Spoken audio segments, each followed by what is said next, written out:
Boa tarde a todas, todos e todes. Meu nome é Luciano Mendes de Jesus, sou doutorando em Artes Cênicas da USP e professor na Escola Livre de Teatro de Santo André. Então, a convite da Mariana, estou aqui fazendo a mediação dessa mesa, que tem por título Teatralidades e Linguagens, Deslocamentos Musicais, que tem a presença de Saloma Salomão, Rafael Galante e Luiz Costa Lima Neto. Então a gente começa aqui, abre a mesa com Saloma Salomão. Vou ler brevemente aqui, resumidamente, o extenso currículo de Saloma. Saloma Salomão atualmente é professor na Escola Livre de Teatro de Santo André. Possui graduação, mestrado e doutorado em História pela Pontifícia Universidade Católica de São Paulo, com estágio no Instituto de Ciências Sociais da Universidade de Lisboa. Atualmente dirige Aruana Mundi, Artes e Culturas Negras. Saloma também tem uma longa e extensa atuação na rede pública de ensino. É um multiartista, é músico, compositor, ator, escritor, dramaturgo, entre tantas outras conhecimentos, né? E é um grande mano mestre aí, aqui de São Paulo. Tenho a liberdade de falar enquanto parceiro também. Para finalizar aqui, o Saloma tem uma extensa colaboração também com muitos grupos de teatro aqui de São Paulo, grupos periféricos especialmente, né, com grande atuação também na Zona Sul de São Paulo. Então, passo a palavra a ele. Boa tarde a todas, todos, todes. É uma jornada mesmo, né? E o meu jornal é desses quantos minutos mesmo? 20 a 25 minutos. 20 a 25. Já dá para criar uma vida, né? Olha só. O que eu quero dividir aqui com vocês é uma perspectiva que eu tenho desenvolvido na minha relação com os artistas, as artistas negras e negros a partir da periferia de São Paulo, mas que talvez seja extensiva a uma produção cultural negra contemporânea no Brasil. Tem a ver com essa noção mais geral, que é a proposta da atividade de pensar teatro. Mas como nós não conseguimos ainda chegar ao teatro, porque o teatro é um lugar, é um prédio, o teatro é uma coisa, o teatro é um texto, o teatro é composto das pessoas que estão lá, e talvez essas pessoas não nos queiram, porque elas são as donas do saber e das artes. E eu, como descendente de africano, percebo ao longo do tempo que o teatro não me quer.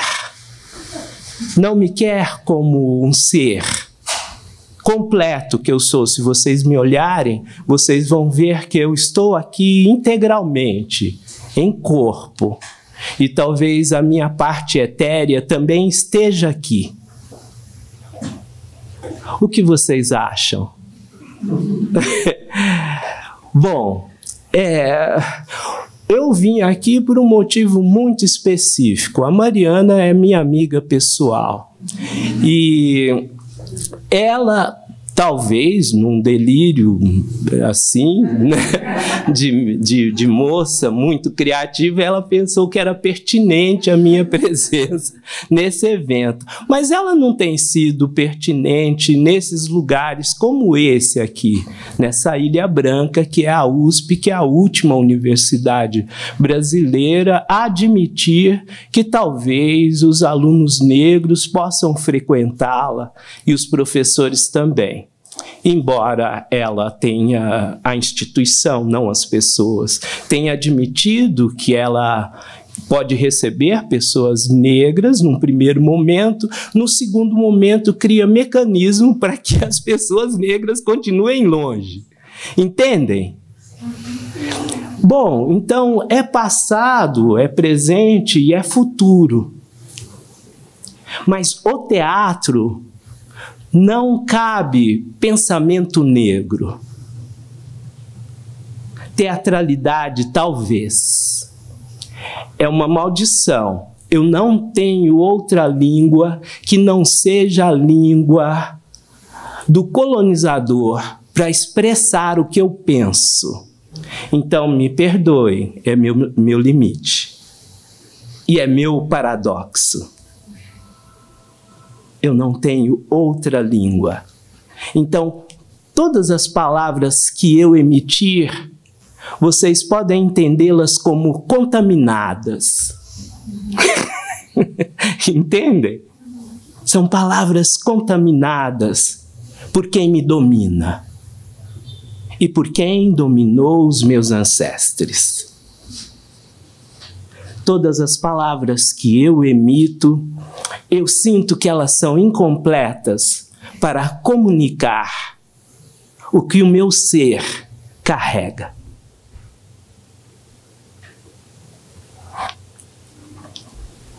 Isso, aí, legal. Meu parceiro e, ao mesmo tempo, meu assistente. É uma vingança que eu faço com os meus amigos brancos de vez em quando. Olhando a bibliografia dos cursos de teatro da Unesp, da USP, das escolas de teatro, o que eu constato é isso. Há um eurocentrismo doentio que orienta os currículos e as práticas. E é muito difícil para um jovem não branco, para uma jovem não branca, entrar nesses lugares e sustentar os seus próprios corpos sem ser atravessados física e subjetivamente pelos dardos do colonialismo interno. Bom, o que contém esses manuais, esses objetos de prática, de ensino sobre teatro? Eles têm pelo menos 3 tipos de recorrências conceituais e explicativas. O princípio da evolução, de que uma historicidade humana qualquer, ela vai de um tempo da pré-história até o Gerald Thomas, e que tudo começou na Grécia. Os gregos eram pessoas maravilhosas e eles ficavam lá, assim, fulano, o que a gente vai fazer hoje? Ah, que tal se a gente inventasse a política? Não, hoje vamos inventar o teatro. Amanhã a música, chama o Pitágoras. Pitágoras, será que você pode fazer uma medição dos intervalos para a gente criar algo como modos dóricos, jônios? Entende? Essa perspectiva de projetar um passado ocidental que tem um destino, e esse destino é o progresso, não o progresso, como disse o professor ontem, mas o progresso e a civilização. E a civilização e o progresso moderno é o céu e o paraíso daquele pensamento europeu que teria sido abandonado. Lembra essa lição do ensino médio? A diferenciação, teocentrismo, lembra? Antropocentrismo, enfim. Um outro princípio que orienta essas explicações que estão contidas nesses manuais e nessas práticas recorrentes é a ideia de que as identidades, sobretudo as identidades nacionais, são unas. Então, ou você tem a identidade una da Europa expandida, e ela é teleológica, ou você tem a identidade una da brasilidade, e ela também é progressiva, gradual e teleológica. Ah, essa terra ainda vai cumprir o seu ideal, disse aquele poeta branco dissidente. Ainda vai tornar-se o imenso Portugal. É muito importante isso. Os brancos que partilham essa identidade imaginada, grandiosa, expansiva, de vez em quando algum escapa e vem se alojar junto com a gente. Vocês entendem? Eu, pelo meu humanismo negro, eu tenho que pressupor a dissidência entre os brancos para não projetar nos brancos aquilo que eles projetam em nós.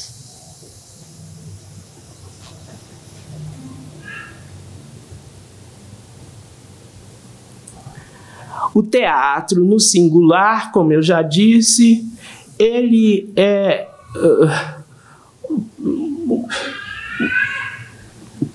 tudo. Ele é tudo. As teatralidades, aí eu estou evocando algo de um pensamento negro que a Bebel mais cedo já falou aqui. Eu estou jogando sobre essa imagem de pensamento negro a possibilidade de que o conhecimento seja efetivamente atravessado por interrogações, descontinuidades, rupturas. E somente um pensamento autoritário, autocentrado, expansivo, tem unidade. Porque, a priori, o pensar humano é incompleto. Um dos princípios da hermenêutica negra é assimilar a incompletude do conhecimento. A provisoriedade, assim como a provisoriedade da existência humana.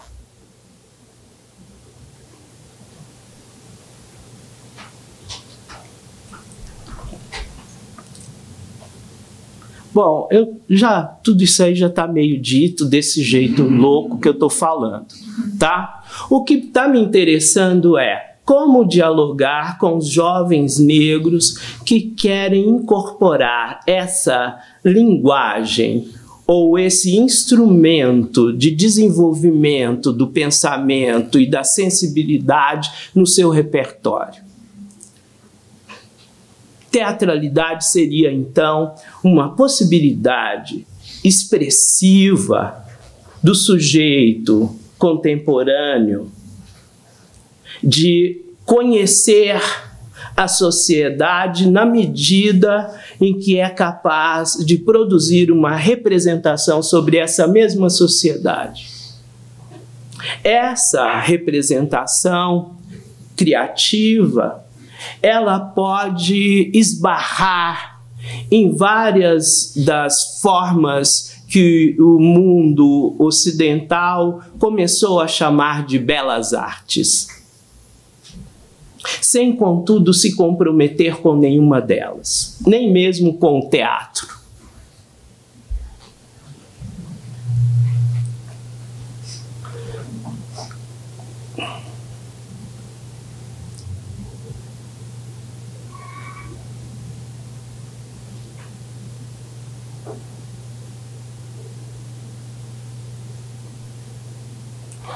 A elite branca brasileira, vez por outra, precisa colocar nome em um restaurante com senzala, precisa organizar um evento em Salvador e convidar pessoas negras sem trabalho para servirem vestidas de mucama, precisa recuperar uma fazenda no Vale do Paraíba e fazer visitações com encenações do tempo do escravismo industrial paulista.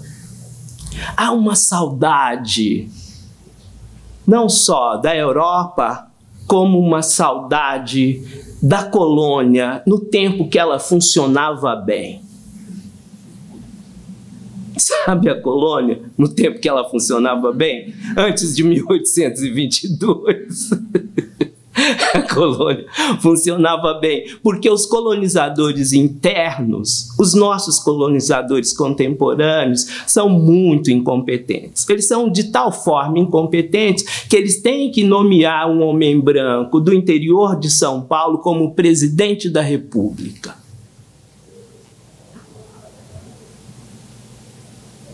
E usar todo o arcabouço propagandístico, midiático, para que esse homem, muito parecido com a gente, inclusive esse homem, a sua pobreza vocabular, os erros de concordância que ele comete ao falar, uma certa atitude grotesca da qual o olhar civilizador colocou em nós, nós partilhamos com esse homem, esse branco desprezível que a elite branca precisou chamar para repor as coisas no lugar.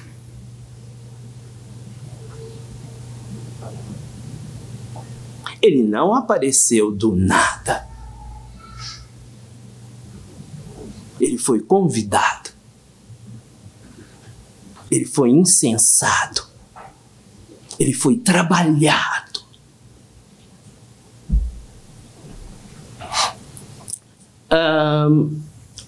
Bom, o Raymond Williams, eu gosto muito desses teóricos brancos, sobretudo os ingleses. Os alemães eu não gosto, por implicância, talvez porque a minha irmã era namorada de um rapaz, filho de uma senhora alemã pobre, que morava lá na Vila Santa Catarina, na favela com a gente, e ela não quis que a minha irmã se casasse com o filho dela, a dona Cristina, agora Kohlschreiber.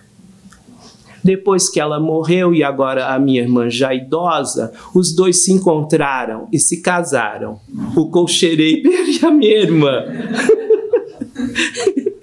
Eu gosto dessa história porque é uma história da nossa vivência. Os brancos pobres que foram para a favela da Vila Santa Catarina são alcoólatras. Lembra das doenças raciais? Então, esses brancos lá da Vila Santa Catarina, não lá da região colonial Santa Catarina, da Vila Santa Catarina, os Kohlschreiber são alcoólatras, são drogados, se casam com negros.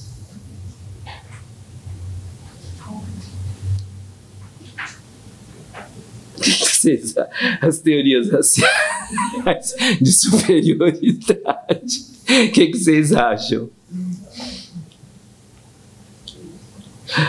Enfim, deixa pra lá. O Raymond Williams. Historicamente, qual é a relação entre um texto dramático e sua representação? Começa onde o teatro que conhecemos começou, em Atenas, século X a C. Uso Antígona, muitas montagens de Antígona em São Paulo. Os diretores de São Paulo adoram Antígona. Todos têm uma Antígona. Até o meu ex-chefe, aquele italiano lá de Santo André, Qual é mesmo? Que foi secretário? Que você pode... Frateschi. Ele também tem isso antigo, né? Convidou uma mulher negra para atuar. Frateschi. Foi meu chefe na prefeitura de São Paulo durante o governo da Marta.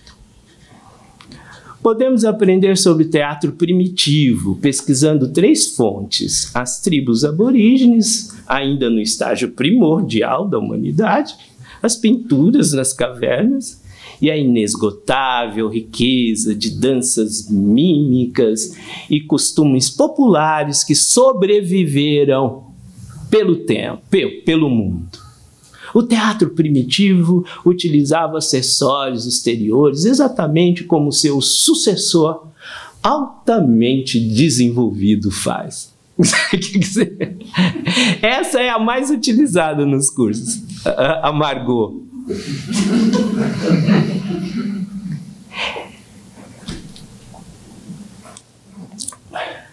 Pode ser, foi o próximo. Ah, é. Eu é que preciso passar aqui. Bom, as sociedades humanas eram estáticas até que os europeus chegaram com seus empreendimentos. Por isso que o Nóbrega, o Anchieta, eles são os criadores do Teatro Nacional. Cara, não faz isso com as crianças.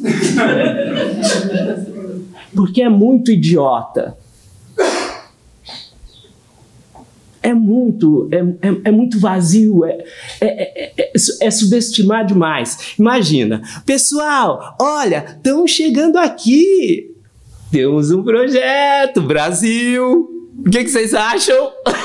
A gente vai começar hoje o Brasil, e para começar, a gente tem um bagulho da hora que vocês vão gostar, que é teatro.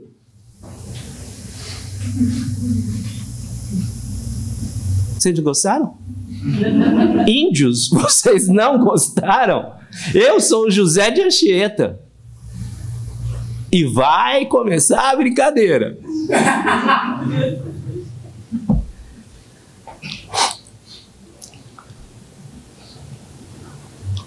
Entendem os manuais de história do teatro brasileiro?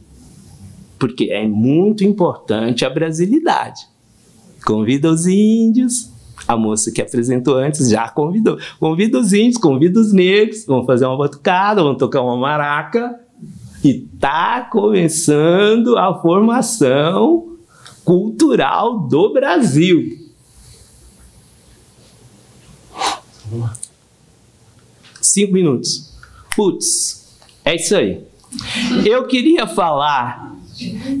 Eu gostaria muito de falar sobre teatralidades negras. Eu vou passar tudo isso aí, tá?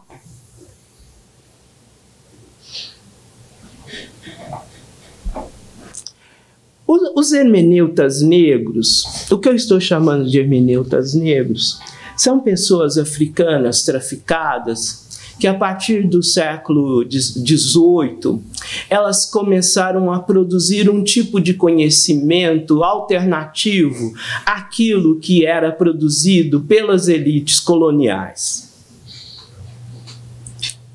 E por que são hermeneutas?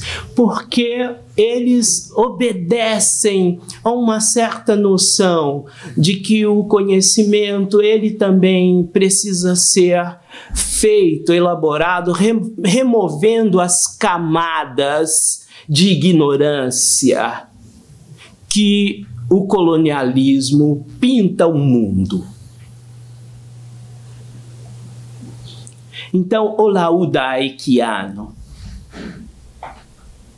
Gustavo Vassas, que faz um relatório incrível ou crível sobre o tráfico de pessoas e apresenta uma petição na corte de Londres. Esse conhecimento que não é apenas um relato do tráfico, mas é uma tentativa de compreensão de que mundo é esse e quem sou eu nesse mundo. A historiografia branca tem sido feita em duas linhas: em computar a quantidade de pessoas traficadas ou elogiar a capacidade dos traficantes em produzir riqueza. Há variações, mas o eixo fundamental é uma espécie de autoelogio que os descendentes dos traficantes fazem a si próprios. Como eles construíram teatros, como eles financiaram companhias, como eles desenvolveram a cultura. No outro sentido, é como esses sobreviventes da captura, da transformação em coisa, da travessia, da chegada num lugar desconhecido, como eles capturaram esse ambiente, sobreviveram física e subjetivamente e ainda elaboraram uma compreensão desse processo.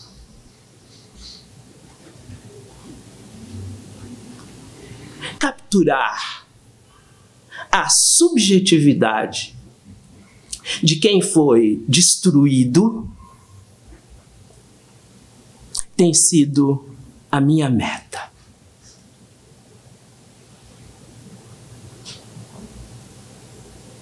E transformar essa subjetividade em ferramenta do desvelamento dos despojos do colonialismo global e do colonialismo interno. A minha pergunta, para encerrar, é: como deter a máquina colonial?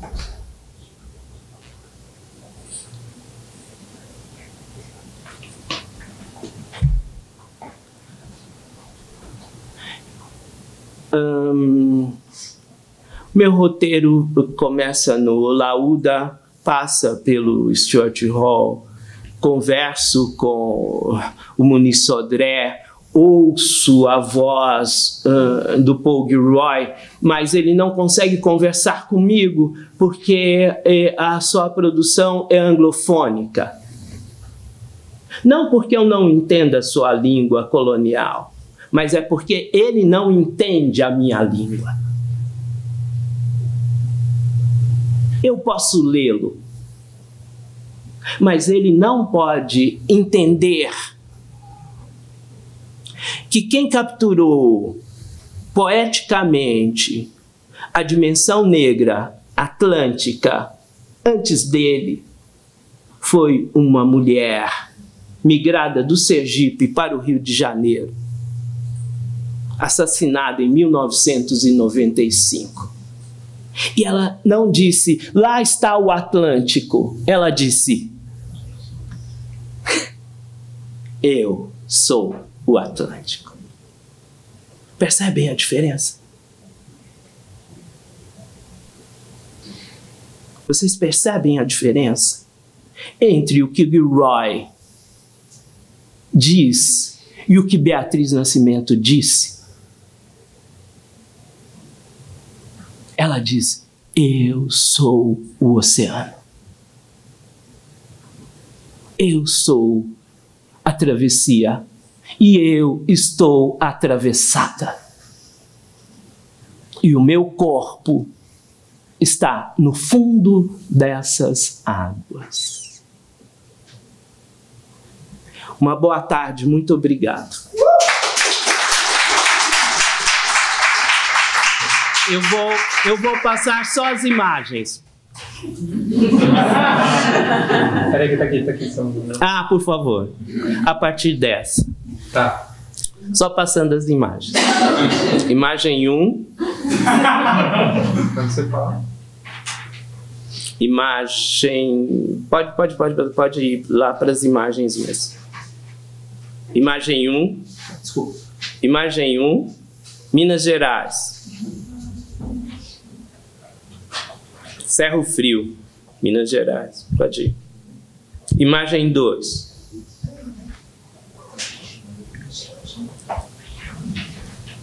Teatralidades no conceito do Joel Rufino. Inicialmente eu concordei com ele, agora eu não concordo mais.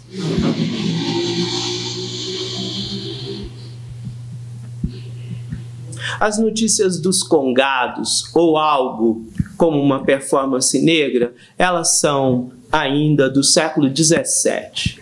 Nem tudo é congado. A Iris coordenou uma publicação das festas no Brasil colonial, e essas imagens são largamente utilizadas. Raramente elas são analisadas. No futuro, eu gostaria de encontrar vocês para dizer sobre as análises das imagens. Tá bem? Muito obrigado. Boa tarde.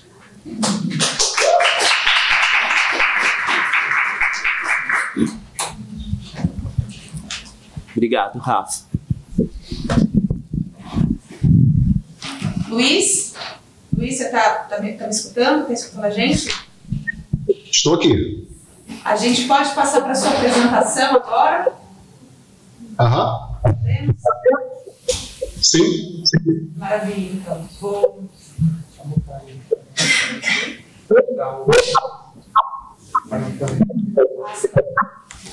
Então, vou apresentar brevemente aqui Luiz Costa Lima Neto, da Faculdade FAVI do Rio de Janeiro, que vai apresentar...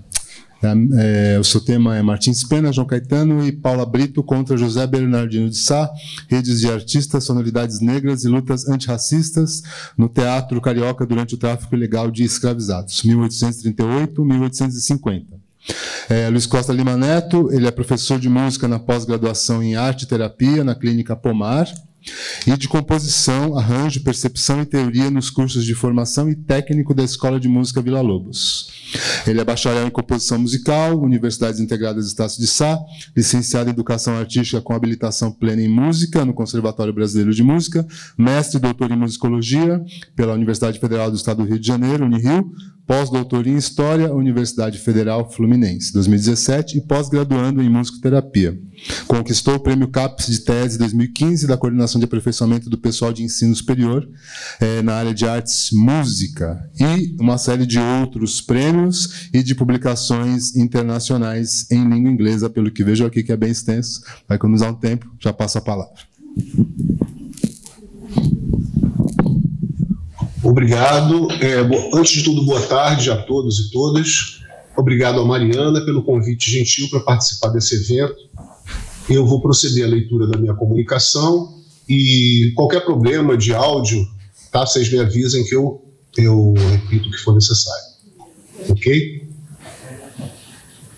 As críticas de Abdias do Nascimento e Miriam Garcia Mendes de que o negro nas comédias de Martins Pena se reduzia mais a figurantes do que a personagens, e que o autor não criticaria a escravidão, apenas a retratava como um dos costumes de seu tempo, vêm sendo reproduzidas em artigos, dissertações e teses atuais.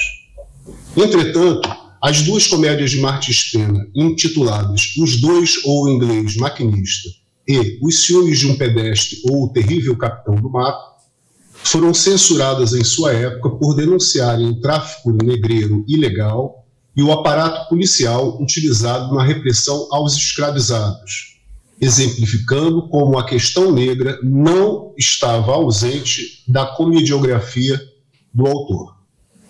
Além disso, verificamos nesta comunicação que estas e outras comédias de Martins Pena, o qual era dramaturgo e músico, revelam a presença de sonoridades negras, incluindo batuques, toques de sinos, danças e canções afro-brasileiras, relacionadas, por sua vez, ao contexto histórico-cultural e à rede de atores sociais do período. Em dezembro de 1845, o texto da comédia de Martins Pena, intitulado Os Ciúmes de um Pedestre ou O Terrível Capitão do Mato, uma paródia da tragédia Otelo, o Moro de Veneza, de William Shakespeare, foi censurado pelo Conservatório Dramático, instituição fundada em 1843 e da qual Martins Pena participava como secretário.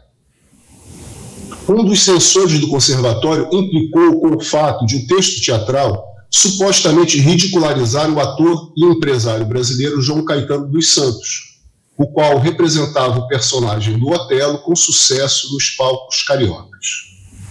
Outro censor criticou a comédia por aludir a dois fatos verídicos. Um cidadão português foi encontrado no telhado de uma casa, pretendendo sequestrar uma moça de família, pela qual estava apaixonado. A moça era filha de um dos associados do Conservatório Dramático. No outro caso, um proprietário de escravos castigou um destes até a morte e, para se livrar do crime, pôs o cadáver num saco, ordenando a outro de seus negros que o atirasse ao mar. Seus negros, entre aspas. Uma patrulha, contudo, abordou-o e, descobrindo sua carga, entre aspas, novamente, levou-o preso e intimou seu dono. Na comédia de Martins Pena, o protagonista é André João, ou André Camarão, um policial pedestre, ou seja, que trabalhava a pé, diferente do policial cavalariço. O policial pedestre aprisiona dentro de sua própria casa sua esposa e enteada, Anacleta e Balbina, com medo de ser traído e abandonado por ambas. Paulino, vizinho do pedestre, aproveita que este saiu para perseguir negros fugidos e entra em sua casa pelo telhado para cortejar a esposa do policial. Nisso, este chega trazendo preso Alexandre, amante de Balbina, o qual inventou um plano arriscado para ver sua amada. Pintou-se de negro, fingindo dormir à porta da casa do pedestre. Dessa maneira, enquanto Alexandre aparecia em cena pintado de negro, mas o público sabia tratar-se de um ator branco, o pedestre, por sua vez, remetia parodicamente ao general Otelo, da tragédia de Shakespeare, representado nos palcos cariocas pelo ator João Caetano com a pele pintada de negro. Assim, quando o policial chega de madrugada, vê o falso negro blackface e o leva preso para dentro da casa, onde Alexandre pretende se encontrar com Balbina. Após descobrir que Alexandre e Balbina são namorados e que Paulino cortejava Anacleta, sua esposa, o pedestre, enlouquecido de ciúmes, tenta matar os dois amantes e planeja dar sumiço dos corpos. Ao fim, Alexandre consegue se comunicar com a polícia e relata os intentos criminosos do também policial André Camarão, o qual termina preso. A comédia é iniciada com as badaladas de um sino distante, marcando a meia-noite, enquanto Paulino invade pelo telhado a casa do policial pedestre. A didascália faz referência à polca, como a trilha sonora dos amantes. Note-se que 2 décadas depois, a polca seria abrasileirada pelos conjuntos de choro cariocas, tornando-se parte obrigatória do repertório popular musical urbano.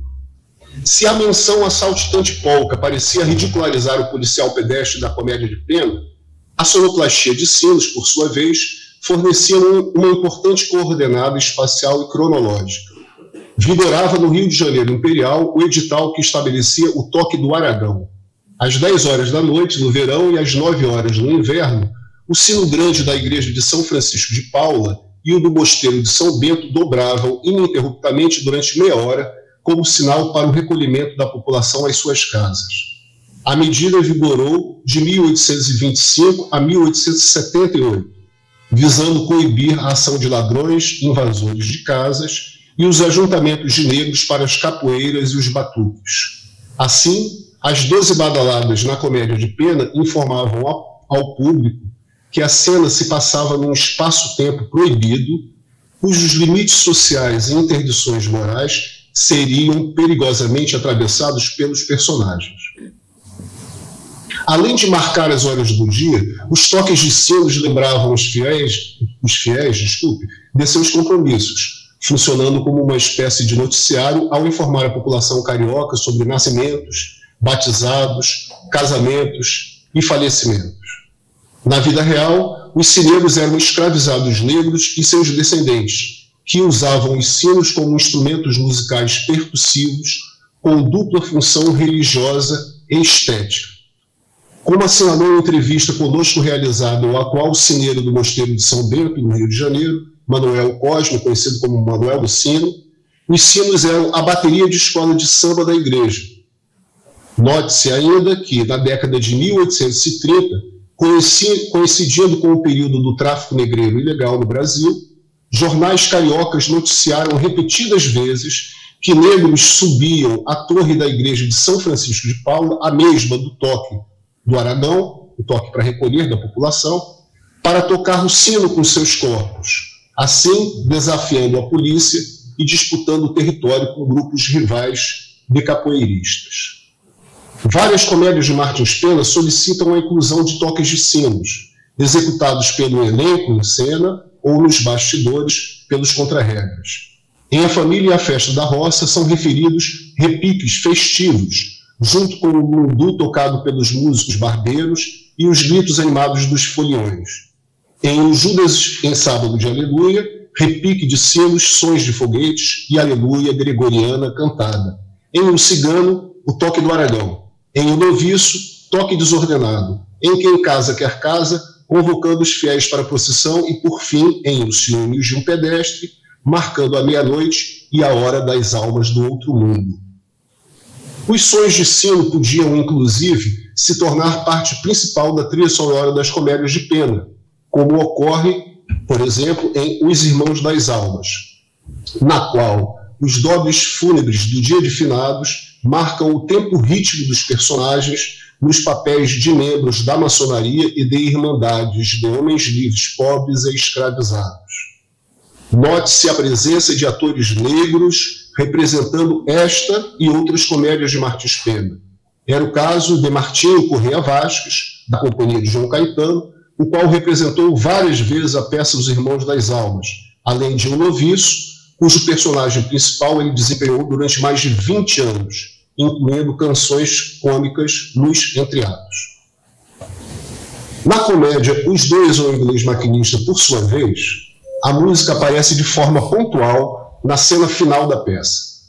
O conjunto de menções sonoras, musicais e musical-coreográficas relativo a essa e às demais comédias iniciais de Martins Pena aparece associado principalmente a situações, como bailes e festas religiosas, nas quais a influência musical afro-brasileira se faz sentir. É o caso das danças tirana e fado, não confundir com fado português. Tá? Esse fado aí tem a ver com o lundu, é o fadinho, certo? Música popular, urbana, né, negra, afro-brasileira. Então, é o caso das danças tirana e fado em O Juiz de Paz da Roça e da Lua do Divino Espírito Santo, com lundu, música de barbeiros e repicar de sinos, em A Família e a Festa da Roça, além da Lua da Folia de Reis em Os Dois ou Inglês Maquinista. A característica principal nestas comédias é a presença do conjunto de atores cuja performance se articula principalmente por meio do diálogo entre coro e solistas. Assim como em várias de suas comédias, Martins Pena constrói a trama de Os Dois ou Inglês Maquinista, estreada em janeiro de 1845 no Teatro São Pedro de Alcântara, a partir de uma história de amor.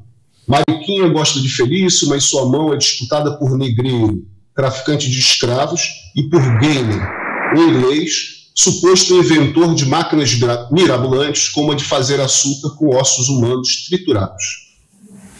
A estratégia de Felício para vencer seus dois concorrentes, consiste em jogar um contra o outro. Na luta pelo amor de Mariquinha, Negreiro adula Clemência, mãe da moça, presenteando-a com uma criança negra, recém-desembarcada ilegalmente na praia de Botafogo. No fim da comédia, Clemência, que se tornara viúva há pouco tempo, pede Gainer em casamento, o qual, a essa altura, já se esqueceu completamente de Mariquinha e só pensa em botar as mãos na fortuna deixada pelo finado Alberto. Este reaparece como que ressuscitando e, ao descobrir que Gainer e Clemência pretendem se casar, parte para cima do inglês, ajudado por Negreiro. Enquanto brigam, lá de dentro do palco, ouve-se uma loa da Folia de Reis e assim acaba a comédia. A loa, ó de casa, nobre gentes, é cantada pelo duo de vozes mistas alternado com o coro, seguida pela marcha instrumental tocada pelo rancho de moços e moças. O cortejo festivo aproximava simbolicamente o palco da rua. O pintor Jean-Baptiste Debré, o qual esteve no Rio de Janeiro anos antes, assinala como os festejos de reis começavam no período natalino e se estendiam até o início de janeiro. O período tornava-se uma espécie de carnaval para escravizados e libertos que aproveitavam a circunstância de o aparato repressivo ser relaxado no Natal. Um dos 3 reis da folia, que vem do Oriente para saudar o nascimento de Jesus, é denominado Baltazar, um negro, cuja estátua é venerada ainda hoje na igreja de Nossa Senhora da Lampadosa, erguida ao lado do Teatro de São Pedro de Alcântara. A igreja da Lampadosa abrigava uma irmandade negra fundada por escravizados Mina, no século XVIII, da qual fazia parte Francisco de Paula Brito, editor das Comédias de Martins Pena. Além de membro de irmandades negras, Paula Brito era maçom e foi responsável pela promoção de dezenas de espetáculos teatrais em benefício da alforria de escravizados realizados durante a década de 1840, especialmente no Teatro de São Francisco, então administrado por João Caetano. Note-se que nos folhetins publicados no Jornal do Comércio, Martins Pena mencionou a Irmandade de Nossa Senhora da Lampadosa, assinalando que os artistas de teatro davam benefícios para essa Irmandade, assim como ela oferecia missas em benefício do teatro. A Loa de Reis estava, assim, relacionada à temática racial abordada na comédia, não sendo de maneira nenhuma um recurso gratuito, como afirmou a crítica teatral Bárbara Eleodora. Martins Pena fez referência na mesma comédia ainda a um navio negreiro denominado Veloz Espadarte. A menção era proposital, pois havia de fato não apenas um, mas 2 navios negreiros assim denominados, sendo que o primeiro, o Espadarte, tinha como proprietário ninguém menos que José Bernardino de Sá, presidente da diretoria do Teatro de São Pedro de Alcântara. Bernardino de Sá era o maior traficante negreiro do Atlântico Sul no segundo quartel do século XX, tendo capitaneado ao menos 50 viagens negreiras, nas quais transportou mais de 20.000 escravizados, dos quais cerca de 2.500 morreram nas viagens marítimas. O traficante era multimilionário, dono de mansões e do jornal mercantil, além de fazendas utilizadas no desembarque de escravizados no litoral de São Paulo, tendo recebido os títulos de barão e visconde por parte da família real. Logo após a família imperial, incluindo o jovem Pedro II, ter assistido à comédia de Martins Pena no Teatro São Pedro de Alcântara, os deputados resolveram censurá-la devido à menção ao tráfico negreiro, numa época em que este estava proibido por lei. Na verdade, desde 1831 o tráfico estava proibido, mas era praticado massivamente com a conivência criminosa das autoridades e da sociedade brasileira como um todo. Após as censuras teatrais e cada vez mais isolado do Teatro de São Pedro, Martins Pena passou a escrever folhetins líricos publicados no Jornal do Comércio em 1846 e 1847. Seus folhetins são um exemplo pioneiro de crítica musical e teatral no Brasil, especialmente sobre os espetáculos de ópera italiana e cômica francesa apresentados, respectivamente, nos teatros rivais de São Pedro e São Francisco. Além disso, Martins Pena usou o espaço do jornal como tribuna política, investindo contra os que o haviam censurado e exigindo do governo imperial providências em prol do teatro. O folhetinista apoiou a greve dos artistas pelo pagamento de salários atrasados e se engajou em campanha pela criação do Conservatório de Música, visando a formação de cantores e instrumentistas para atuar na ópera cômica brasileira, que em breve seria criada, segundo o próprio Martins Pena. Com suas canções curtas, de caráter cômico e por vezes sexual, a ópera cômica francesa se aproximava do modelo do lundu afro-brasileiro, mas como a língua e a música francesas eram estranhas ao público nacional, Martins Pena pretendia abrasileirá-la, o que ele não teve tempo de fazer, pois morreu antes de tuberculose em Lisboa, um ano depois, em 1841.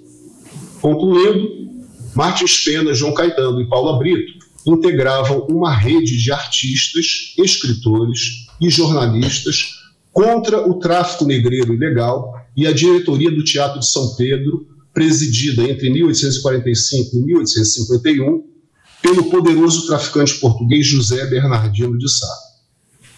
O ano de 1845, quando foram censuradas as duas comédias de Pena referidas nesta comunicação, coincide com a promulgação da Lei Bill Aberdeen, autorizando a Marinha Inglesa a perseguir navios negreiros, inclusive em águas continentais brasileiras.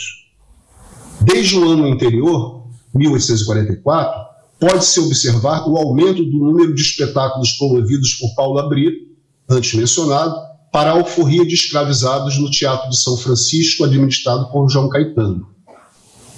As comédias de Martins Pena, com suas sonoridades negras, integravam, assim, um conjunto de estratégias contra o tráfico ilegal e o aparato policial utilizado na repressão aos escravizados, poucos anos antes da proibição definitiva do tráfico negreiro, em 1850. Muito obrigado.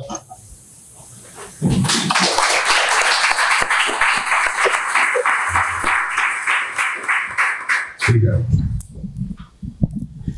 Então a gente segue agora para o nosso terceiro e último palestrante, Rafael Galante, com o título Músicos Negros na Luta Abolicionista, Racismo, Branqueamento e Invisibilidade no Cânone Historiográfico Brasileiro. Certo. Beleza. Então, apresentando brevemente aqui o Rafael. Rafael é da USP, possui graduação em História pela Universidade de São Paulo, em 2010, e mestrado em História Social pela mesma universidade, em 2014, onde atualmente também realiza seu projeto de doutoramento. É historiador, musicólogo, já terminou o doutorado, historiador, músico percussionista e etnomusicólogo, tem experiência na área de História da África e História das Culturas Afro-Brasileiras, com ênfase em História Social da Cultura. Maravilha. Gente, boa tarde. Tá funcionando esse vídeo? Parece que está desligado.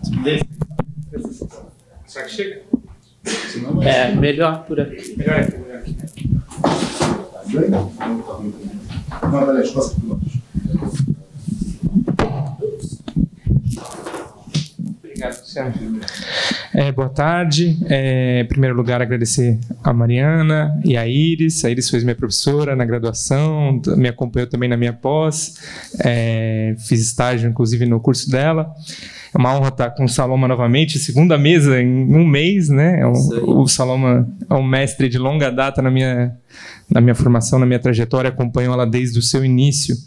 Está agora também com o Luiz, que nos honra com essa participação também na mesma mesa, e a mediação do Luciano, que também é um interlocutor muito caro, e também de algum tempo já, né, Luciano? E eu preciso dizer a vocês que eu não estou muito bem de saúde desde a semana passada, então também estou fazendo esforço para estar aqui hoje, especialmente hoje. Ontem eu estava um pouco melhor, mas hoje eu estou um pouquinho pior, então meu raciocínio também não vai estar um dos melhores, e acho que isso vai implicar também na qualidade da apresentação, mas vamos lá. Assim como o Saloma, quando a Mariana me convidou, eu falei, olha, não sou do teatro, não trabalho com teatro, então não sei muito bem o que eu vou fazer lá. E ela disse, não, pense na relação, no que você pode, no que você tem explorado.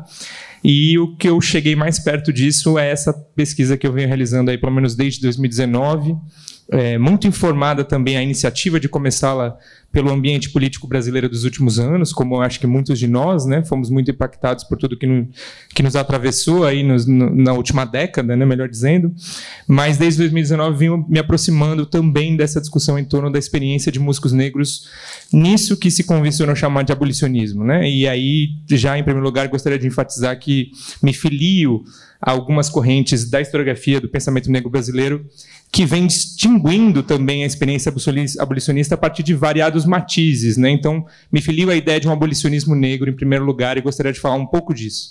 Vejo diferenças significativas na experiência de ativistas negros e ativistas brancos no interior das várias correntes do chamado abolicionismo. Isso é central para a discussão que eu vou fazer aqui hoje. Em segundo lugar, também gostaria de falar de uma dimensão muito cara a essa discussão que eu venho fazendo em relação em diálogo com vários outros pesquisadores, que é essa dimensão de como uma historiografia branca brasileira, ao longo das décadas, convencionou a impossibilidade de pensar-se aquilo que a Ana Flávia Magalhães Pinto chamou de liberdades negras, né? Então, convencionamos a pensar que o natural de uma sociedade, claro, a maior sociedade escravista da história, e uma sociedade estruturada, né, sendo a maior sociedade escravista da história, uma sociedade permeada e atravessada pela escravidão em todas as suas esferas, inclusive nas dimensões que também são, em geral, impensadas, mas desde ontem a gente viu isso, né? A escravidão perpassa todas as atividades da sociedade brasileira, em todos os seus meandros, mas, ao mesmo tempo, a experiência da liberdade é algo constitutivo da experiência negra em diáspora no Brasil desde sempre, e que vai ganhando força à medida que também o sistema escravista vai sendo quebrado pela resistência negra, especialmente pela resistência negra, pela ação das coletividades negras e dos indivíduos negros no interior do escravismo, que vai fomentando o desmonte desse sistema até chegar no século XIX, onde, especialmente a partir da segunda metade do século XIX, a maior parte da população brasileira negra já é livre.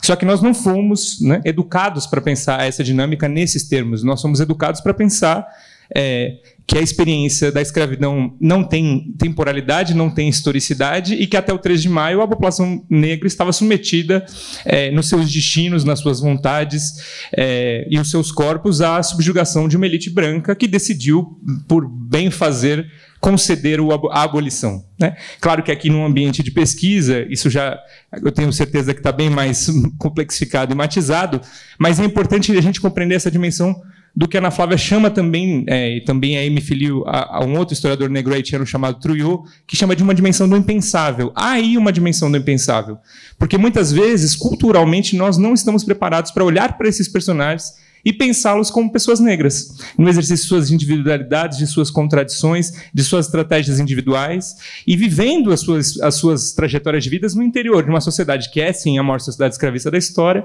e é também uma sociedade, como até hoje, infelizmente, branco-supremacista. Então, como é que esses sujeitos racializados, com suas diferentes pigmentações, dentro de uma sociedade que também é pigmentocrática, e essa racialização desses sujeitos, que obviamente se dá de diferentes maneiras, mas que é constitutiva e significativa para a construção dessas trajetórias, permeia e atravessa a constituição desses sujeitos, as escolhas desses sujeitos e as atitudes desses sujeitos frente a essas imposições do racismo. Então, entendendo também a dinâmica do racismo como uma dinâmica que, evidentemente, é histórica, mas que é estrutural para a formação da sociedade brasileira desde sempre, né? Então, também como isso perpassa o cânone historiográfico, seja da música brasileira, seja do abolicionismo. Ou seja, a ideia que, infelizmente, ainda se sobrepõe aos nossos discursos quando falamos, por exemplo, que se tratam de pessoas brancas, pessoas negras e pessoas mestiças. Quem é um mestiço nessa história? O mestiço é necessariamente o não branco e não negro. Sob que categoria? Como nós classificamos isso? Ou nós continuamos comprando o discurso da sociedade racista do século XIX, que impõe a matiz, ainda que não afirmamos assim, não nomeamos assim, da categoria de mulatos. Então, até que ponto nos vale reproduzir essa lógica quando olhamos para esses sujeitos? Quando não somos capazes de reconhecê-los neles, que, ainda que com diferentes experiências, claro, porque essas experiências estão matizadas pelas próprias estruturas do racismo, mas todos esses sujeitos são racializados no interior de uma sociedade que é escravocrata e branco-supremacista. Dito isso como introdução, também não me seria possível, né, tentar aqui apresentar o conjunto de músicos que eu tenho trabalhado nesses últimos anos, porque esse, de fato, é um conjunto muito grande. Eu até montei uma lista aqui, mas eu vou me abster de falar. O conjunto dessa lista, depois, se tiver tempo, a gente se aprofunda. Mas seriam muitas trajetórias a serem celebradas, inclusive na sua dimensão heróica, né? Eu acho que uma das coisas que mais satisfaz de trabalhar nessa pesquisa, especialmente em torno do abolicionismo, é que, de fato, são trajetórias artísticas heróicas. Elas têm uma dimensão, de fato, de heroísmo quando a gente vê o que esses sujeitos produziram, enfrentaram e realizaram, e as transformações sociais que eles alcançaram a partir de sua atividade, de seu ativismo e de sua produção intelectual e artística, o que é, de fato, muito satisfatório do ponto de vista do historiador que está ali trabalhando cotidianamente com esses personagens. Mas antes de trazer essa dimensão, eu queria trazer o lado oposto, que também é algo silenciado pelo cânone historiográfico, que é essa dimensão de um debate em torno do abolicionismo que passa, sim, pela questão racial explicitamente, e não como quiseram muitos historiadores motejar a questão dizendo que não, o racismo e a raça não era uma questão central do abolicionismo, porque o abolicionismo foi produzido como movimento social por brancos e negros. A gente vai ver que não é bem assim, né? Então, eu trouxe em primeiro lugar esse texto, o José do Patrocínio, bem no início da parte oficial da campanha abolicionista ali na década de 80, né, 81, ele convida aquele conjunto, aquele grupo, né, que vai ser o núcleo do chamado Partido Abolicionista, como eles se denominavam há um tempo, convidam o Silvio Romero para produzir para participar, fazendo um discurso num comício abolicionista. O Silvio Romero, a princípio, diz que vai participar, ele só não, além dele não participar, ele ainda publica logo depois esse texto, do qual eu trouxe alguns fragmentos, né, na Revista Brasileira, em janeiro de 1881. Eu queria ler esses trechos, claro que aqui eu estou pensando os fragmentos, então quem quiser ler o texto na sua completude, porque tem as citações e tem toda uma elaboração ainda mais racista do que vocês vão ver aqui. Mas acho que os pontos ilustram bem, né? Quem já não vê que a questão passou de seu momento agudo sem que nada haja resolvido, sem que outra coisa tenhamos apreciado, além das coquetices do pedantocrata Joaquim Nabuco e das declamações ingênuas e inofensivas de um ou outro, prestem atenção, sangue-mele, transformado de chofre em vidente e diretor da opinião pública. O artigo se destina a duas coisas. Atacar a presença e a ação do Joaquim Nabuco na Europa, fazendo a divulgação da campanha abolicionista em Portugal e em relação ao abolicionismo espanhol, lembrando que nesse momento somente Cuba e Brasil mantêm a escravidão no hemisfério ocidental. E a outra vertente do artigo é atacar os ativistas negros que estavam como tribunos do abolicionismo, seja na imprensa, seja nos comícios, seja nos teatros, todos os espaços da vida social brasileira oitocentista. Eu não digo que o Sr. Nabuco tenha iniciado a questão. Essa existia entre nós há 4 séculos e nos últimos 80 anos tem estado quase sempre em discussão. Ora, ninguém, a não ser esse egresso do bom senso, ignora que entre nós, depois da Lei 28 de setembro de 71, a escravidão é um fenômeno mórbido, uma instituição que vai morrer, uma árvore daninha que se cortarem as raízes. Ninguém aqui é escravocrata, todos querem um remédio ao mal, a questão é só um método a empregar. O deputado não fez bem em assim tornar odienta a questão, lançando epítetos malsoantes a seus adversários.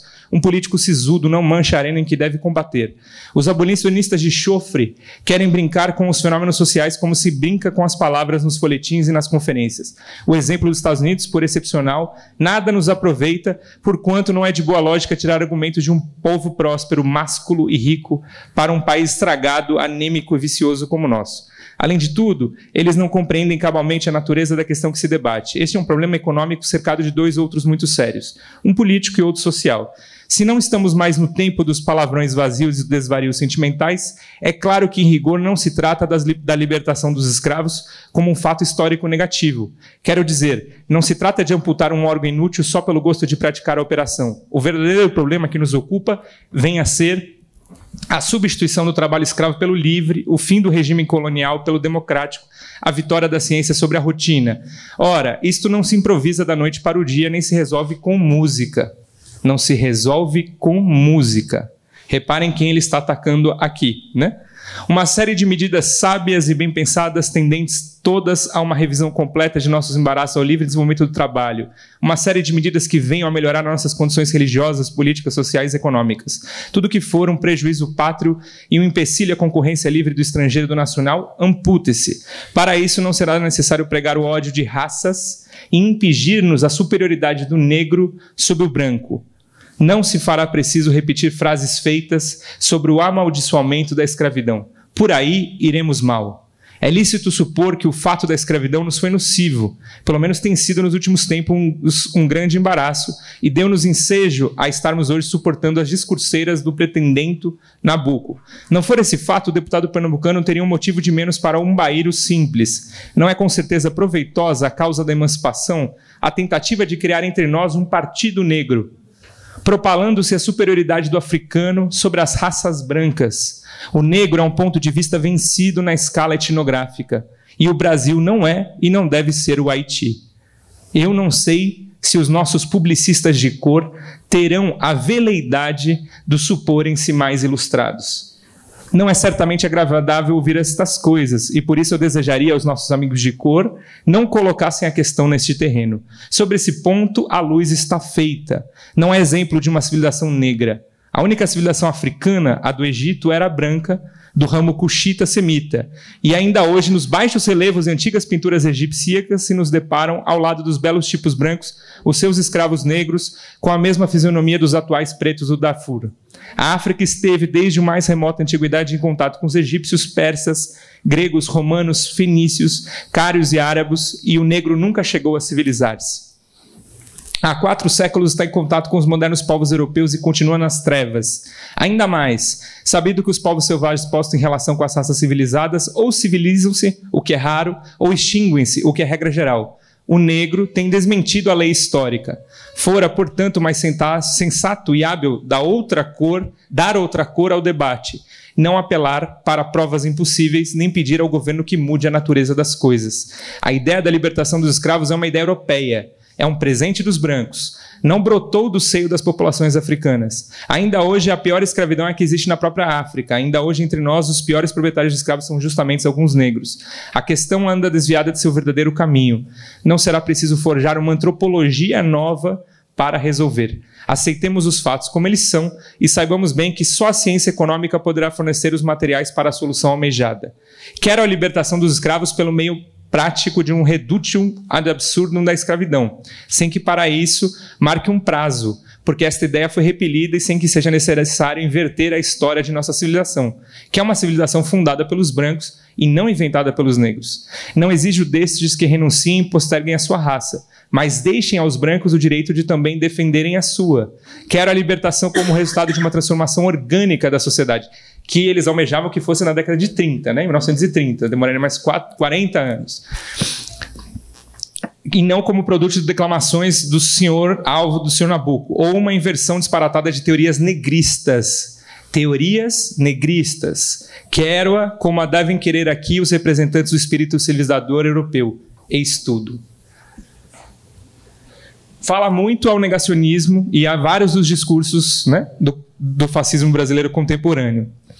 Logo depois disso, na conferência número 28, domingo, dia 6 de fevereiro de 81, né, o jornal Gazeta da Tarde trazia a transcrição dessa conferência abolicionista, cujo orador era o Dr. Vicente de Souza. Para quem não conhece um desses heróis, né, o Vicente de Souza era um socialista negro, radical, à esquerda da esquerda da esquerda do abolicionismo, e secretário, nessa ocasião, secretário da Associação Central Emancipadora, né? Era um médico que fez o concurso do Colégio Pedro II 7 vezes, foi aprovado várias vezes, mas só assumiu na 7ª, quando a situação ficou por demais indecorosa. Finalmente, ele foi admitido como professor do Colégio Pedro II. Nessa ocasião, eu trouxe aqui o começo, são vários trechos da coluna, né?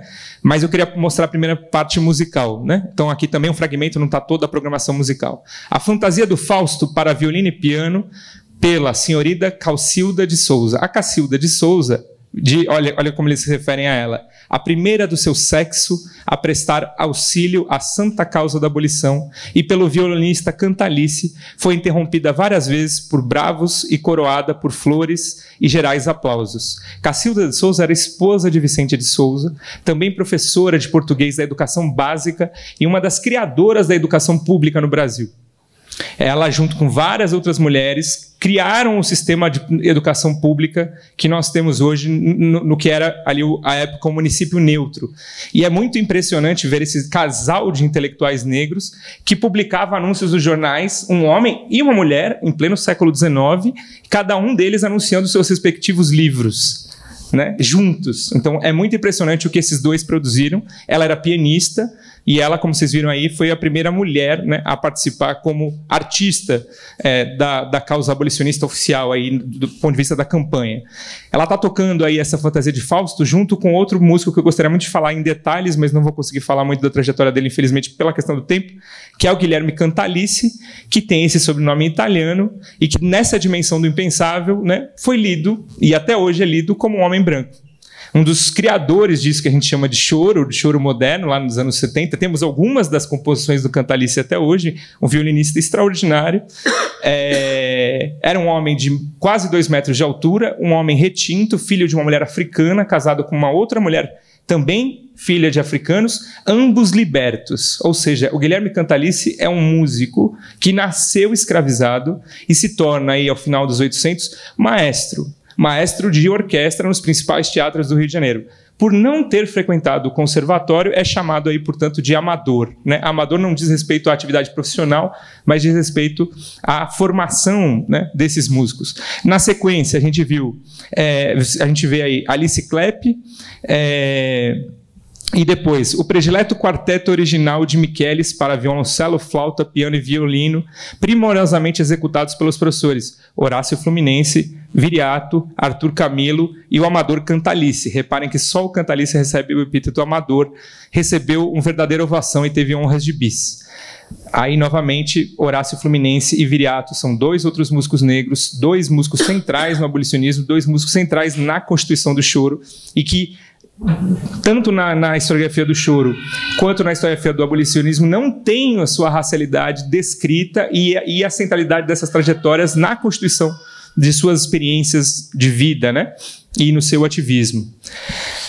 Guardei a segunda parte da coluna, não dá para ver a coluna toda, para que a gente veja a resposta do orador da ocasião, o Vicente de Souza, né? O que disse o Vicente de Souza daquele texto medonho que a gente leu do Silvio Romero?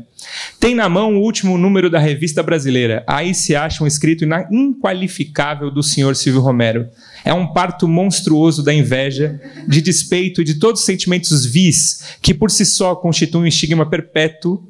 E essa frase é muito importante, como essas pessoas, como o ativismo negro, em todos os séculos de sua existência, sempre teve essa perspectiva histórica das suas ações, né? Então o que ele diz para nós, em 2023, constituem um estigma perpétuo para quem teve a desgraça de concebê-lo e de escrevê-lo e de infamar com ele toda a imprensa nacional.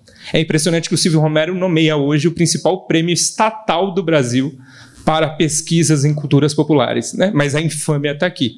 Esse moço que prometera vir orar nessa conferência e que depois faltou a sua palavra, simulando moléstia, que ainda depois se comprometera para escrever em prol da emancipação, surpreende-nos agora com a mais brutal das apostasias.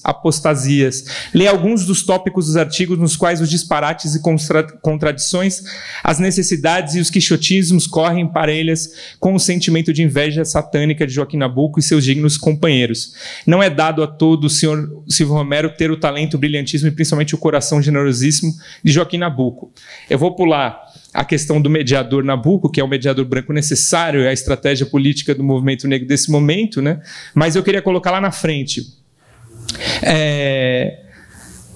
Difere muito dos pregadores da República, há um abismo entre ele e os miseráveis que andam neste momento solene, a inventar distinções de raças, a promover a cisania na família brasileira, a procurarem inocentar seu egoísmo nefando, seu parasitismo insaciável, mentindo que são de raça ariana e que têm o direito de explorar indefinidamente a infeliz raça africana. Aplausos prolongados. Já o Museu Escravocrata possuía um ariano de Jacareí, temos agora um ariano de Sergipe. Essa tirada é maravilhosa. Eu queria saber quem é o ariano de Jacareí, ainda não consegui descobrir.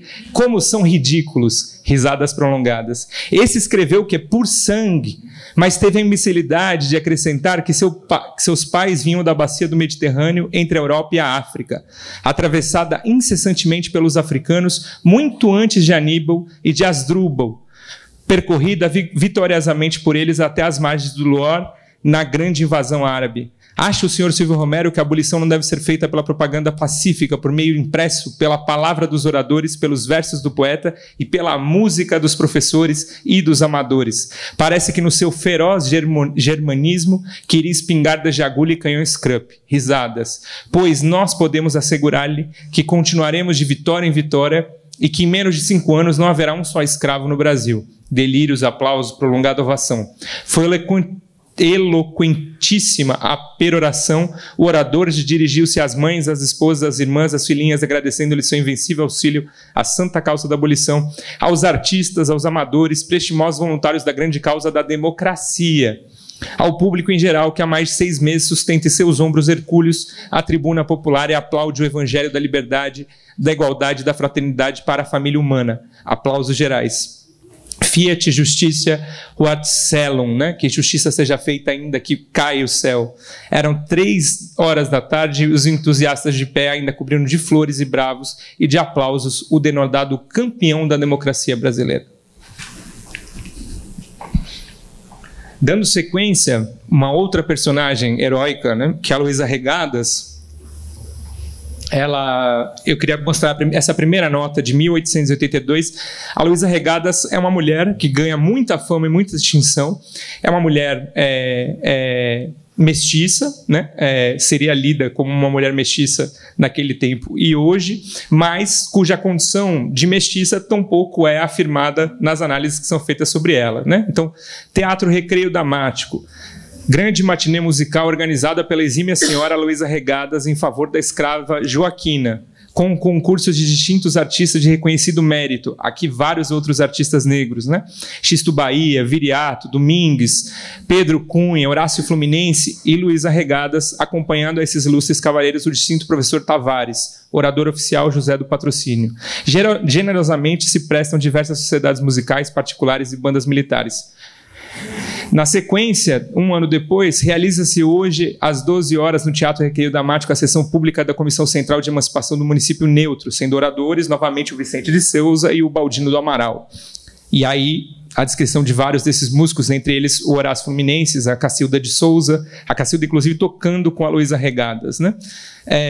E, para finalizar, não é propriamente do contexto abolicionista, mas dá um pouco da dimensão cultural que esse circuito atravessava, né?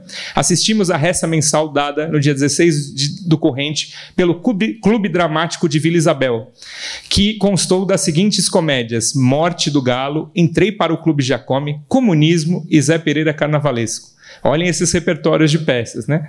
O desempenho em todas elas foi satisfatório, sendo muito aplaudidos os amadores que se encarregaram dos papéis. Não podemos, entretanto, deixar mencionar os dignos amadores, ele cita os amadores, que no Zé Pereira Carnavalesco andaram perfeitamente, fazendo-os lembrar os bons tempos do Alcazar com o grotesco Pompeia de Nanterre. A concorrência foi animada, havendo muita ordem durante o espetáculo. A distinta amadora senhorita Luísa Regadas foi brindada em cena aberta pela diretoria do clube com um alfinete de ouro em forma de pandeiro. Da Luísa nós temos... desculpem. E aí eu queria trazer essa reportagem, que é uma reportagem que me comove demais, porque ela dá uma dimensão da experiência desses sujeitos que eu acho que nenhuma historiografia é capaz de traduzir, né? Aqui é uma festa do Bonfim, organizada pela Irmandade Nossa Senhora do Rosário, a importantíssima Igreja do Rosário, que era a igreja negra mais importante do Rio de Janeiro e provavelmente do Brasil, né? É uma festa do Bonfim, realizada no 16 do corrente, organizada pelos tais padres, e aí reparem a música da missa do Bonfim dentro da igreja, né? A música será dirigida pelo Francisco Gomes de Carvalho, executar-se a missa do maestro Santos Pinto, Credo e Teu Deum de Francisco Manuel da Silva, cantam solos a exímia senhorita Luísa Regadas e o senhor Bruno de Oliveira, João Tavares de Oliveira. O distinto flautista brasileiro Viriato Figueira da Silva oferece-se por devoção a executar um solo de flauta na ocasião do sermão. Boa parte da audiência era livre, boa parte da audiência era escravizada. Cada um dos escravizados que entrou na igreja recebeu uma senha. E aí, na sequência, pela tarde se fará o sorteio para dar a liberdade a um irmão ou irmã cativo, conforme a sorte designar. Rogamos aos nossos irmãos e fiéis um óbolo de caridade a favor da Caixa para a Liberdade. Imagine o que é entrar numa missa, né, e acontecer um sorteio de liberdade como esse. Faleceu também, e ela falece em 87, né? Faleceu também a semana passada a distinta amadora Luísa Regadas, que durante anos, com sua presença e boa vontade, animava todas as festas abolicionistas. Não viu a aurora que tanto arrebatava, pobre Rochinol cantando nas trevas do cativeiro a santa liberdade. E o Mequetrefe produz essa capa, onde eles fazem questão, vocês podem ver do lado esquerdo, de colocar a Camélia, porque ela era, como eu disse, do abolicionismo radical, ligada ao quilombo do Leblon e ligada à estrada de ferro subterrânea que tirava as pessoas escondidas do Rio de Janeiro para o Paraguai e para o Ceará, né? Então, é uma dimensão de um abolicionismo muito radical e, em todos os memorialistas da época e posteriores, ela é tida como uma vítima do abolicionismo. Ela morre pela causa. Ela contrai uma doença pulmonar em função do sacrifício dela à causa abolicionista. Mas vocês podem ver muito bem, né, a imagem de 55, como ela vai sendo embranquecida nas suas representações ao longo do tempo, né? Como todos eles, igualmente como Nabucco, como Patrocínio Eu queria terminar falando desse outro personagem que apareceu para mim ao longo desse processo e também foi uma gratíssima surpresa, que é o Dr. José Agostinho dos Reis. Reparem nessa nota aqui da Revista Ilustrada de 1884. Um acontecimento artístico mundano foi, de certo, a primeira matinê, reparem, a primeira matinê do Clube Beethoven, que foi citado aqui ontem, né? Domingo no salão do Cassino Fluminense. Acedendo aos pedidos da diretoria, a primeira hora da tarde, todos os sócios convidados ocuparam seus lugares. O grande salão está repleto, as galerias regurgitam, não há falha. Toda a elite fluminense está presente. Diplomatas, senadores, ministros, deputados, homens ilustres, grande número de damas, alegrando tudo com suas brilhantes toaletes, dão à sala um aspecto realmente pitoresco. Sua Majestade Imperial, que honraram a festa com suas augustas presenças, chegam um pouco mais tarde. Está tudo aí, toda a elite imperial, inclusive a família imperial. Aí vem a nota do que foi a programação musical e no final, reparem, um incidente. O senhor Agostinho dos Reis foi dos coristas, ele era um dos coristas da cena musical que estava acontecendo nessa matinê do Clube Beethoven, o primeiro que subiu ao estrado. Vendo de rolo de papel, toda a sala estremeceu ao receio de um discurso, em que o poeta nos vinha dizer mais uma vez que foi escravo. Mas felizmente a entrada logo após dos seus companheiros serenou os ânimos e ficou-se quite com susto. Ele subiu ao palco para fazer um discurso e foi retirado. Mas eu já tinha visto algumas vezes a menção desse nome, não sabia quem ele era, mas ele aparece em todas as listas de qualquer, tanto memorialista quanto de conferências abolicionistas. Ele é um dos principais abolicionistas brasileiros, Dr. Agostinho dos Reis, paraense. Mas ele está dizendo aqui que foi escravo. A partir dessa anotação, eu acionei a Ana Flávia Magalhães Pinto, a gente começou essa pesquisa junto. Ela conhecia também o Agostinho, mas ela nunca tinha ouvido falar que o Agostinho tinha sido escravo. Reparem que é Doutor Agostinho dos Reis, né? Poucos meses antes aconteceu isso. A Aclamação da Verdade, essa é a transcrição de um jornal cearense chamado Libertador, órgão da Sociedade Cearense Libertadora. Por ocasião de fundar-se na corte o Centro Abolicionista da Escola Politécnica, portanto, da principal universidade de engenharia do Brasil, estavam se fundando o Centro Abolicionista dessa escola. O Agostinho dos Reis faz isso aí. Agostinho dos Reis, natural do Pará e lente da escola. Ele era professor da Escola Politécnica do Rio de Janeiro em 1880. E lente da mesma escola proferiu seu eloquentíssimo discurso as seguintes palavras: Senhores, todos vós pedis abolição para que não haja mais escravos. Eu a peço igualmente porque desejo que não haja mais senhores. E sabeis por quê? Na minha fisionomia, senhores, vós vedes que eu descendo de raça escrava. Comoção profunda. Mas vós ainda não sabeis tudo, meus senhores. Comoção, ansiedade. Vós, meus senhores, dirigindo-se aos outros professores da escola, de quem eu tenho a honra de ser colega no magistério desta academia, vós, meus senhores, dirigindo-se aos alunos, de quem eu tenho a honra de ser mestre, vós não sabeis que o vosso colega e o vosso lente nasceu escravo. Palmas, bravos, aclamações, o orador é abraçado pelos lentes e pelos alunos. Muito bem, na transcrição que deixamos feita vai o tributo de nossa homenagem ao preclaro moço que, confessando sua origem humilde, soube nobilitá-la e engrandecê-la pelo seu civismo. Esta é a verdadeira honra. O doutor Agostinho dos Reis se fez doutor, se fez diretor da Faculdade Politécnica, ao lado de outros grandes intelectuais negros como Rebouças, como Teodoro Sampaio, como Antônio de Souza Carneiro, pai do Edson Carneiro. Todos eram professores da Escola Politécnica, mas nenhum deles nasceu escravizado. Ele era liberto. E mesmo sendo liberto, ele foi inclusive candidato a deputado, o que era proibido por lei. Então não sabemos como ele conseguiu esconder essa origem por tanto tempo, mas a coragem desse homem, desse tenor, cantador de óperas, né, aí nesse circuito mais elitizado do Rio de Janeiro, de, nesse momento, ocupando esse lugar, colocar toda a sua situação social em risco ao colocar e ao politizar a sua origem. E ao fazer isso, inclusive para o constrangimento da família imperial e de toda a elite escravocrata brasileira. Eu acho que isso dá uma dimensão boa, né, da agência e da atuação desses vários músicos. Claro, eu não tenho tempo para trazer as outras trajetórias como eu gostaria e discutir a perspectiva do embranquecimento desses personagens, mas eu acho que o caso do Agostinho dos Reis é especialmente emblemático. Só para dar a dimensão da importância desse homem, ele, como Rebouças, fez muito dinheiro e ao contrário do Rebouças, não faliu em função da maneira trágica que o Rebouças. Ele viveu uma vida bem plena e até o final de sua vida. Quando Albert Einstein veio ao Brasil dar uma aula magna na universidade, na escola de engenharia, quem foi o mediador da palestra foi o Agostinho dos Reis. E ele esteve, né, inclusive essa imagem aqui é a proposição dele de moradias populares em contraposição ao bota abaixo do Pereira Passos. É alguém que estava pensando em moradia popular e direitos do começo ao fim da sua vida, né? Então, encerro por aqui e agradeço a atenção de vocês. Obrigado.